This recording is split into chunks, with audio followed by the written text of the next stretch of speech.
Welcome to the Limitless Legal Nurse Consulting Podcast. I'm your host, Anna Gray. The best thing about being a nurse and entrepreneur over the last 25 years are the relationships I've developed and the people I've met. As a legal nurse consultant, I wanted you to hear from those amazing people in the legal and healthcare communities. I wanted you to hear who they are and to celebrate them with me. Get ready to be inspired, informed, and empowered. Let's dive into the Limitless Legal Nurse Consulting Podcast. Hey everyone, welcome to the Limitless Legal Nurse Consulting Podcast. I am so excited to have my guest here today, Laura. Laura, thank you so much for being here in the summer. I know you and I are both parents and summer challenges are always there. So I appreciate your time being here on this podcast and I cannot wait to dive in and get to know your story. So thank you. Oh my goodness. Thank you for having me. I have a Monday morning tradition of walking my dogs and listening to your podcast. So I'm just thrilled to be here. Oh, thank you. I appreciate you saying that. And this podcast turned out to be something I did not expect in such a good way. I mean, I expected to have amazing conversations, but the feedback that I have been receiving on my guests have been so great. And the bonus is that, and I think I mentioned this on quite a few podcasts, is that my guests tend to get an influx of messages, thanking them and, finding their story inspirational and finding something to connect with. And I know that I'm always sharing someone's story that may relate to whatever conversation I'm having. So I did not expect that, but it's a bonus. So I can't wait for that to happen to you. I know that you are so incredibly well respected in this legal nurse community. And so I will not be surprised if your inbox is flooded after this. So thank you. Oh, thank you. All right. So let's dive in and let everyone know where in the world you are coming from. Where are you? Sure. So I am in Northern California. I'm in a tiny town called Benicia, and I'm right between San Francisco and Napa Valley. So it's a beautiful location. Yeah, no kidding. It's beautiful up there. So you're on we're going to just say the best coast. You're on the West Coast, best Yes, coast. I know. We're California girls. Yeah. I'm a I don't. transplant. Oh, you're a transplant? Where did you come from? So I'm originally from Connecticut, and we'll probably get Oh. more into this later, but I travel nursed my way out here. I see. And then here you are. We transported out to the West Coast, and now you are a California girl. Okay, so let's share a little bit about that. So you started in Connecticut, Sure. and did you go right into nursing school, or what was that like for you? I did. I decided early on that I wanted to be a nurse, and it was really because I knew I wanted to help people. And then just the flexibility of nursing and the many different avenues you can take, that really attracted me.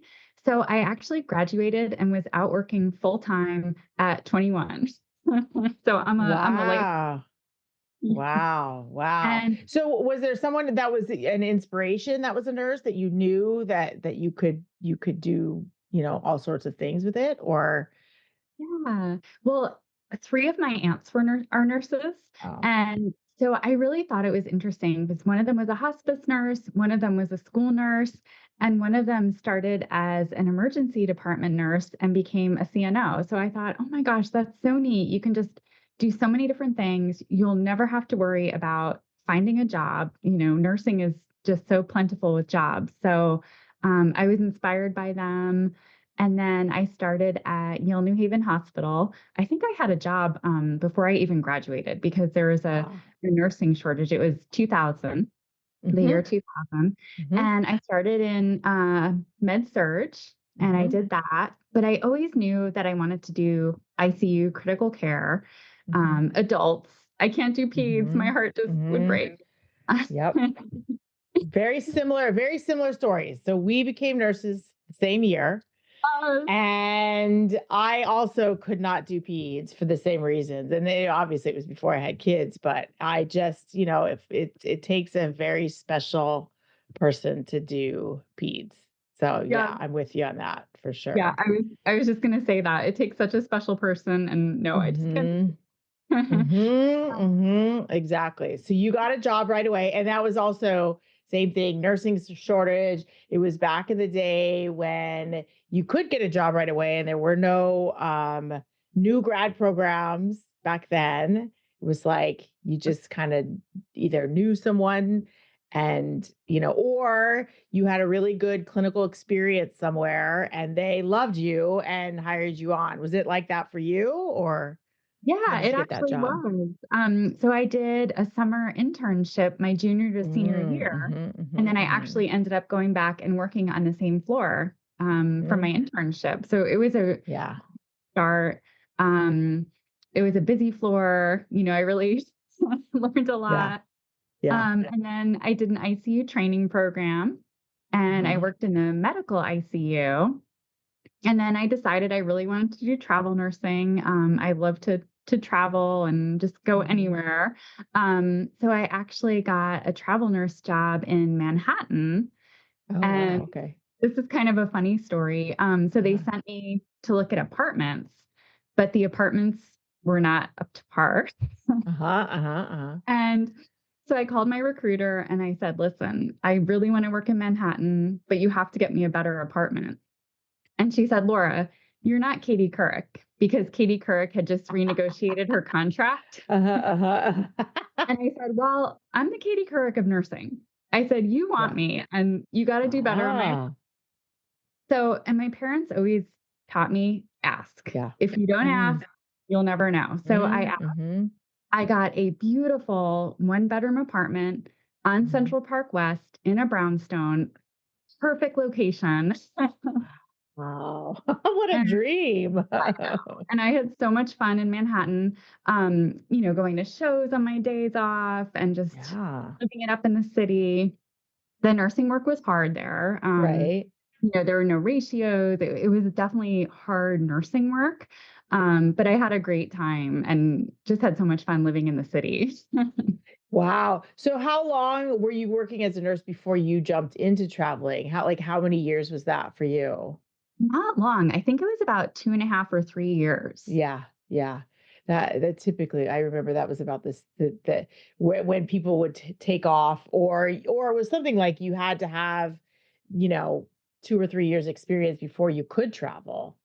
I know after COVID that changed quite a bit. I know I had some great traveling experiences with other travelers who had no experience Mhm. whatsoever. So that's why I always ask that question, because I'm always curious just how seasoned, you were when you took the leap to travel. It's one thing that I always look back on, not regretting, but something that I would have loved to have done.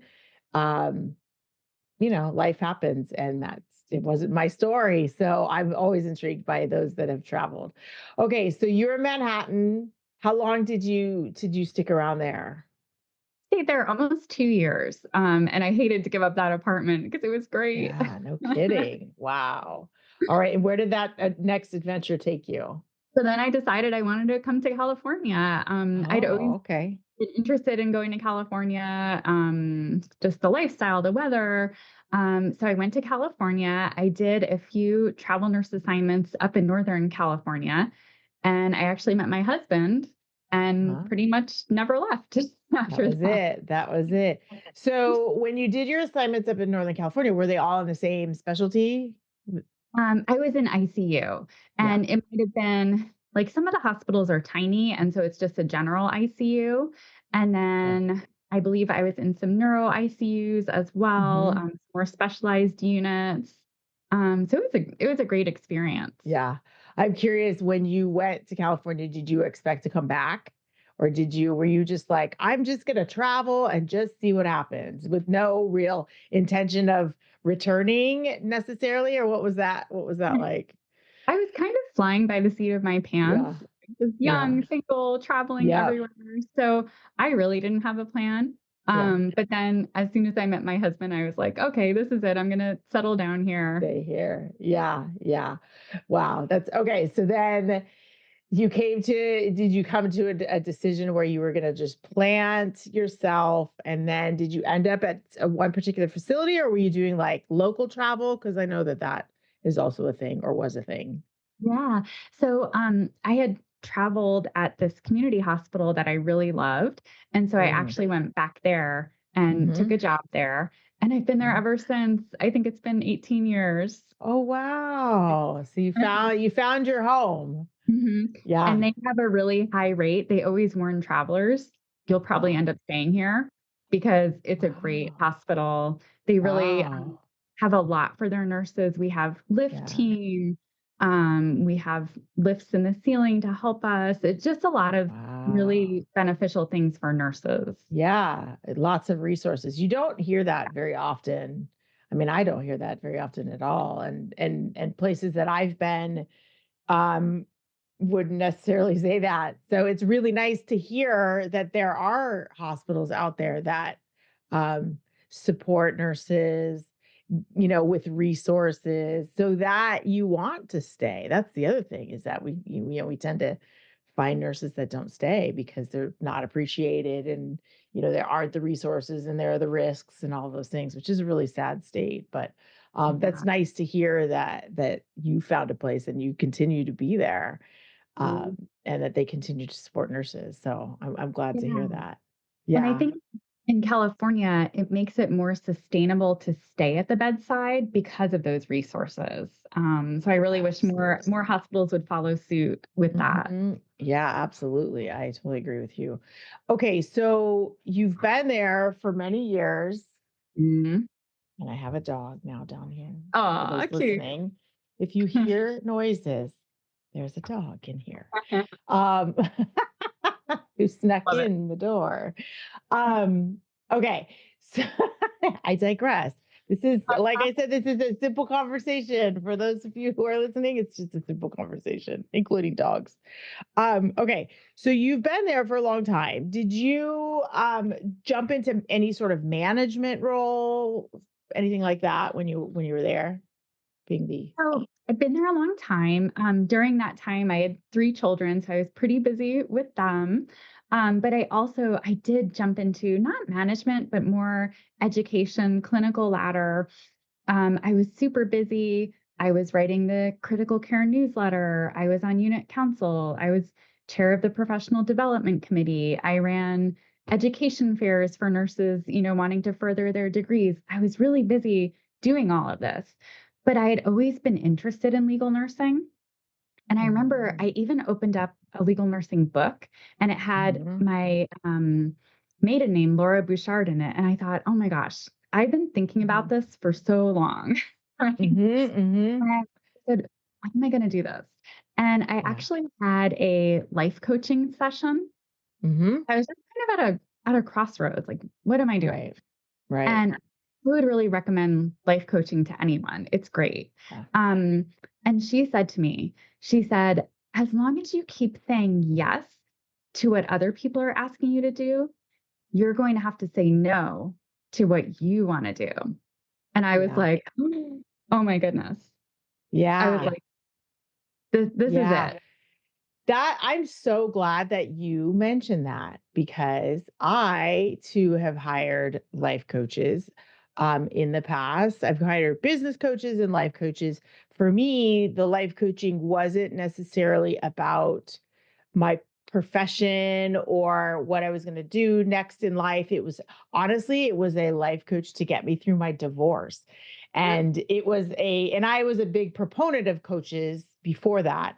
And I knew that I was at a crossroads, like, what am I? And I don't think that they necessarily get enough credit, not because people don't look down on them. They just don't know what to expect. So it's really nice to hear that someone else has gone down that road and found it valuable. So I too encourage those that are at that crossroads, or what they, it's just nice to have another set of eyes, really. I mean, that's what it was for me. It was another set of eyes where you weren't, you were ultimately making your decision, but it Mhm. was nice to hear someone kind of walking you through that. So I love that. So, um, when she said that to you, did you have this big aha moment or were you like, okay, now I know exactly what I want to do? I did. It was so valuable. And she really helped me see different areas in my life, like different directions that I wanted to go and my overall vision that I wanted.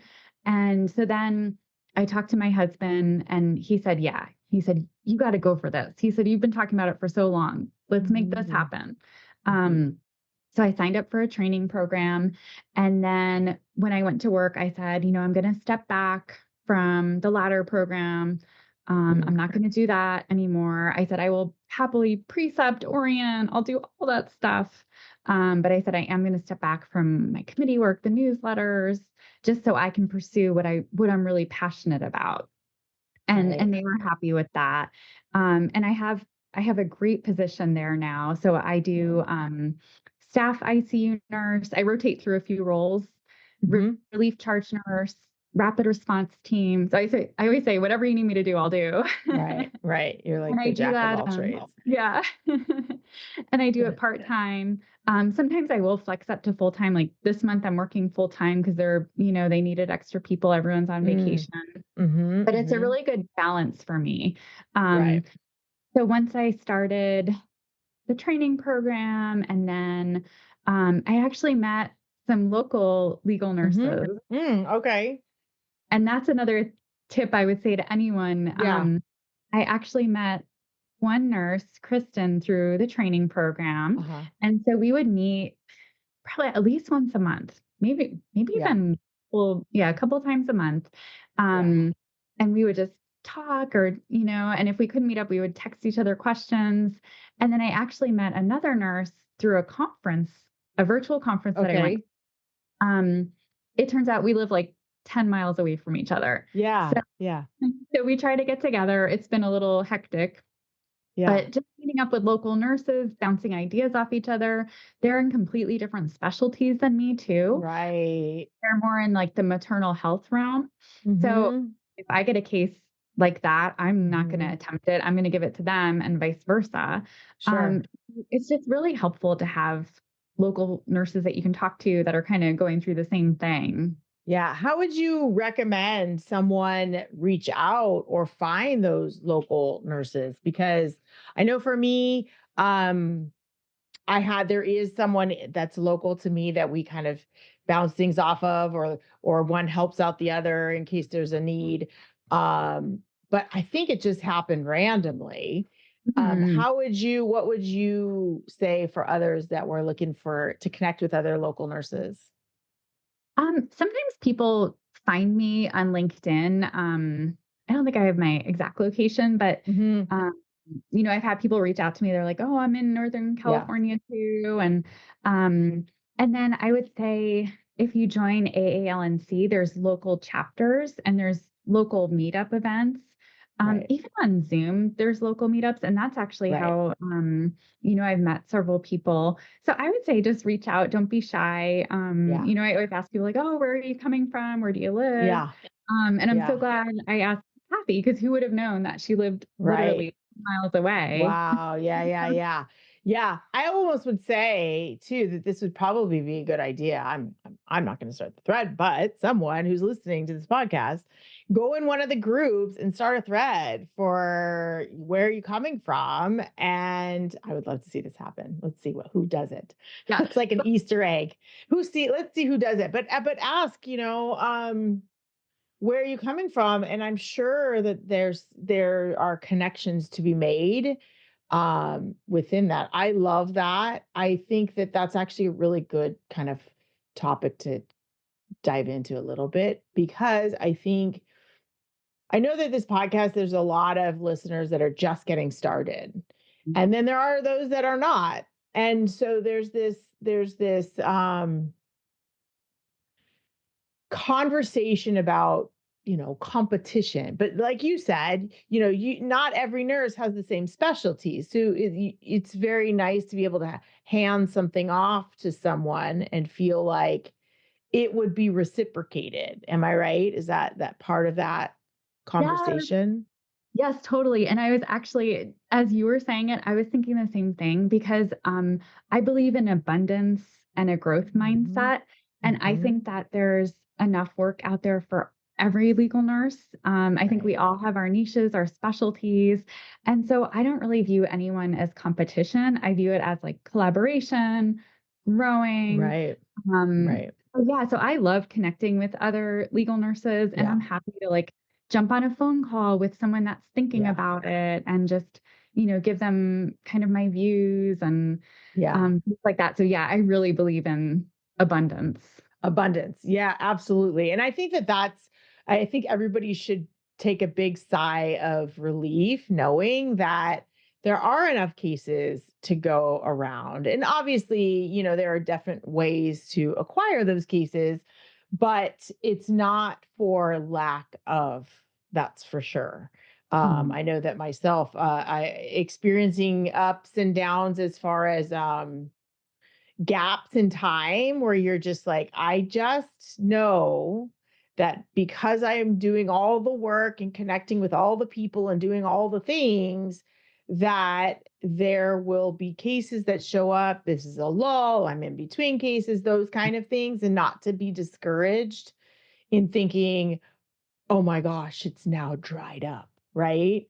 I mean, you've been doing this longer than I have, so I know that that's the mindset that I take, and I think that that goes a lot with spending a lot of time reading personal development and knowing that things are out of your control, but as long as you're doing what you should be doing and you're not hiding in a hole, right? You can't expect Yeah. to get to get cases if you're hiding in a hole, but you can if you're connecting with people, if you're putting yourself out there, if you're not afraid of failing, all of the things that we've talked about on these episodes.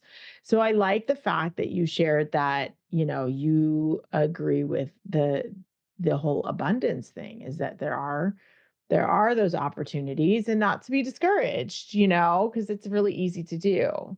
I mean, we as nurses kind of know that like the work is there. The work is always there. And I think maybe that's it. Maybe that's we're just so used to it being there. And then this fear of, are we good enough? You know?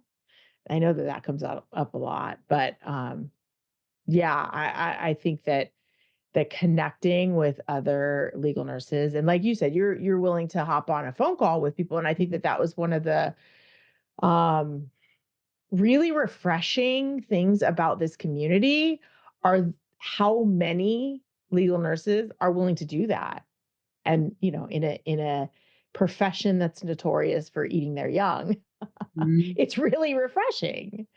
So I'm glad to hear that. That's really nice. And I know that you are a natural educator. I've seen your name show up. I know that you put yourself out there as, educating those legal nurses out there. Can you share a little bit more about that? Oh, sure. So I think too, you never know where your journey will lead. Um, Terry, one of the legal nurses, she saw my Instagram posts Mhm. on adjacent segment disease of the spine. And so she actually asked me to write a CE program. So you never know where like where things will Yeah, lead. I was wow. thrilled. I was just Yeah. thrilled to do that. I was really honored. And then I do a lot of posts on Instagram and LinkedIn just about different public health issues. Mm. Um, and it can be for anyone. It's not Mhm. really geared specifically towards lawyers or legal nurses. It's Mhm. really geared towards anyone. Mhm. Um, Over the summer, I did boat safety, water park safety. Mhm. Right now, I'm talking about pool safety. Uh, Mhm. so I just choose different topics that I'm passionate about, and Right. then I create posts and just put them out there and see what happens. Right, right. I love that approach too. And it seems to me, and you can tell me if I'm wrong, but it seems to me that you are not one to overthink it. You're like, I know this will be helpful to at least one person, and that's why I'm sharing it. Is that your approach? It totally is. And Mm, I use Canva and I actually limit myself mm, time-wise because you could spend hours creating this yeah, perfect yeah, post. yeah, And if you look closely at some of my posts, they might not be perfect, but yeah. it's No, just but getting the you're message human, out. right? Yeah. Yeah. No, Yes. that's great. It's because you don't overthink it. You're like, "Yeah, I'm Mm, just going to put this out there. If it's helpful, great. If it's not, on to the next one, right?" It's like you can't overthink. I know that I tend to overthink things a little bit. And so I say this out loud because I'm thinking it myself. So thank you for that. uh, As one who tends to overthink things. yeah. Um, You've just given me permission. Don't spend a whole lot of time on it. And if it's helping one person, then you've done your job. Because I think too, we overthink the whole, okay, is this going to help an attorney? Is this going to help other legal nurses so that so that I'm visible as an ICU nurse or those things versus just like, I just want to help one person. Right. I Yeah. mean, it feels good. As Yeah. a I nurse, love that that. feels good. Yes. Yeah, yeah. I love that. Okay. So, since you are working bedside, are you doing expert work as well? We don't have to I dive in too much, but just so that am. people know that they can reach out to you. Yeah, I am doing expert work right now. I Yeah. just closed up a case, and yeah, it's very exciting. It's a little Mhm. bit different than doing behind the scenes work, Right. but I'm excited to do it. I know you've done it recently too. Yeah. Yeah. It was very interesting and I loved it. The irony is that my podcast was brought up in it and it was great. It actually was no problem and made me feel really good. The fact that I still am, continue to bring people, bring people and make them visible and it does, it's everybody wins. So the expert work side of it is so fascinating. And I've met quite a few people that have been really helpful in that world as well, because you're going into something that's just not something that's familiar. Um, Mm. so I love to hear if when people are doing expert work or not. So Um, and you're a great resource then oh, if thank you. we need an expert. Um, okay, so let's see. Now you're juggling. I don't want to say the word juggling because that's just kind of you're balancing. You're balancing your clinical world and your LNC world. What kind of advice would you give people that are struggling to balance those two things? Uh, it's tough. It does feel like a juggle. I'll tell you Yeah, with yeah. with my children. I'm very busy with them. So I saw a quote recently. Um, and I can't remember who said it exactly, That's but okay. That's all right. it said, "You can have everything, but just not all at once." So Mhm. I found that when my legal nurse business started to get really busy, it was last year I did 23 cases, which is maybe small for some, but it was busy for me and still working. And I did have to give up some things along the way. I was horseback riding. I just tabled that for a while. I know I'll go Mm. back to it, but it just was Mhm. too crazy with the kids' Mhm. activities. And Mhm. I'm also I'm a yoga teacher, but I haven't taught in the past 10 Wow. years Uh-huh. Uh-huh. because I can't keep up with everything. When I Yeah. was a yoga Yeah. teacher, I still had to do continuing education and that whole Yeah. piece. It just got to be too much. So Right. I would say sometimes you do have to give up things just for your own sanity. Yeah. Even things Yeah. that you think maybe would be helpful, like yoga, but it was just not at the time.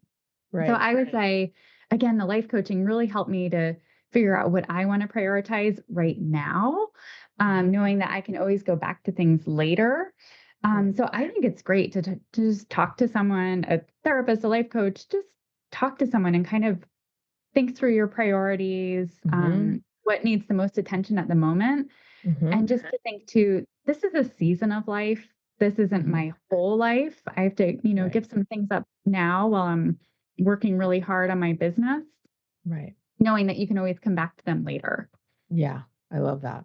It's also, it's giving you permission to say no to things and being okay with that because that is, I don't know if it's a mom thing too. You're like, okay, I don't want to say no. But prioritizing is huge. I know that years ago, um, running a business, that was one of the hardest things to do was prioritizing. Obviously, my kids were small then, but finding those, really just, even if you don't go to talk to someone, writing down all of the things, this is what helped me, writing down all of the things and then numbering them as to the most important, right? And then actually when you see them in front of you, you go, okay, well, these four things are non-negotiables. I Mhm. will never say no to these four things. And those were like, activities with the kids or things like that. Those were my priorities.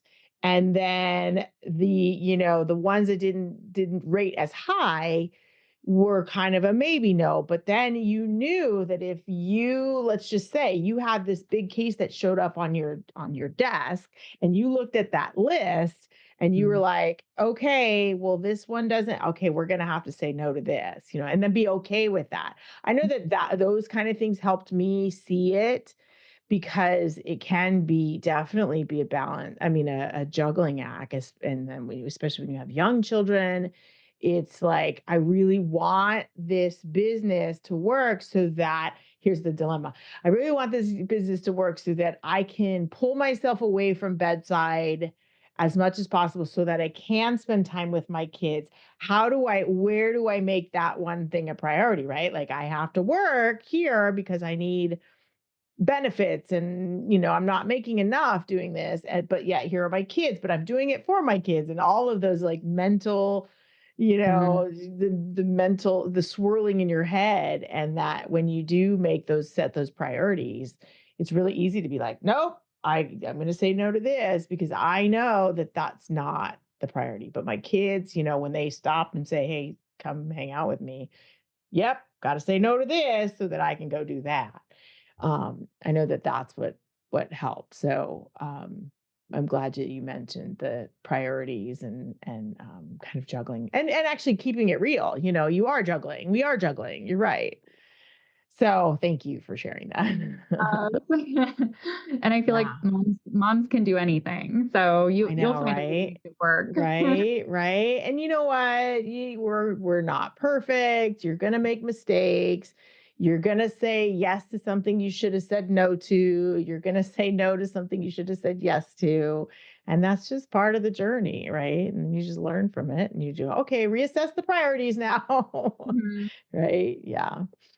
Okay, so I have a question for you. What does and I've asked this question a few times on here. What does the next like 5 years look like to you? Because it's interesting asking a nurse who's been a nurse for a really long time versus a nurse that has been a nurse for a very short time. Because our vision of 5 years is different, but the hesitation in putting it out there is always typically the same. So what does Mhm. that 5 years look like to you? So I think I'll probably stay as I am working part time at the bedside because I love doing, diving into that expert work arena as well. Mhm, And mhm. then continuing to grow my business. I'd also love to do some seminars for nurses at the Oh, okay. bedside Mhm, about how to stay safe legally, how to, chart appropriately. I do some defense cases for nurses, mhm. so I love to just help nurses with that. Hey, this is Yeah, how you can, keep your yeah, patients safe. This is yeah, how you can chart thoroughly. So I would love to start doing a seminar or two like that. yeah. I love that. I love that. And I think it's so needed. Sometimes I think I want to do that. And then I think that seems like a lot of work. So I commend you for wanting to do that. But again, you are a natural educator. Um, I'm just an educator in passing. That's what I like to call it, educator in passing. If I'm at work and someone, I will educate one-on-one, but educating a group is something that I think it's a skill. It's really a skill that not all of us have. So I would love to see that. I would love to support that and share that, as much as I can. So thank you for sharing that. And thank you for educating those nurses out there. Much Sure. appreciated. Do you have any other advice that you have for those legal nurses out there, just kind of making their way through this navigating through this journey? Yeah, I would say one of the things to know is that there's definitely a waxing and waning nature to this type of work. So I know at my most, I've had 6 cases at once. Mm. And then I'll go through periods where I don't have any cases, or maybe I'll have 1 or 2, which is actually fine by me because I'm just so busy right now. Yeah. But I would say that's one thing to know, that you're going to have these ups and downs with the number of cases that you can take on and that you receive. So it's just something to be aware of. Yeah. Yeah. And that it's okay. It's part of the way things go. And you're a business owner. And so if you think of this is how I like to look at it too. So you think of other business owners, like let's just say a brick and mortar business owner, a restaurant, they have these waves, right? There's like in the middle of the day, there's nobody in there. In the morning, those kind of things. And so it's just being a business owner. You just have to be okay with not having steady work sometimes and then being overwhelmed, which is a good thing to have because you've done it. You're doing it. You own your business, which I love. Oh, Right? thank you. Yeah. Well, I appreciate this conversation. I love to get to know you, more and see you in person here and celebrate you. Can you tell everyone where you can be found on the social world? Yeah. So on LinkedIn, that's probably the easiest. Laura Bouchard Chung. You can always message me there. And then on Instagram, my name is Laura Legal Nurse. And then I have a YouTube channel, which I'm still I'm still working on, but it's BC Legal Nurse. So any of those ways you can reach out. I love to, connect with other people. So wonderful. Okay. And that information will be in the show notes for people to click on and find you. And I really appreciate your time. And I can't wait for other people to hear you and hear your advice and reach out to you and say hello. So please don't be shy and reach out to Laura and say hello. That's what I did. And here we are.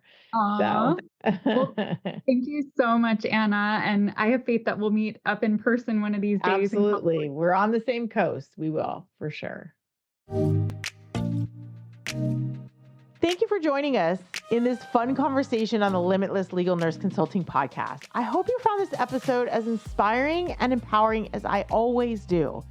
And I hope that you share this episode with your friends. If you enjoyed it, I would love it if you could leave us a review or comment, as I would love to share them in the future episodes. Or hop on over into my DMs and send me a quick message. I can be found on Instagram at anna.b.gray, on my website at limitlesslnc.com, and over on LinkedIn at anna.gray. And I want you to remember, you are limitless.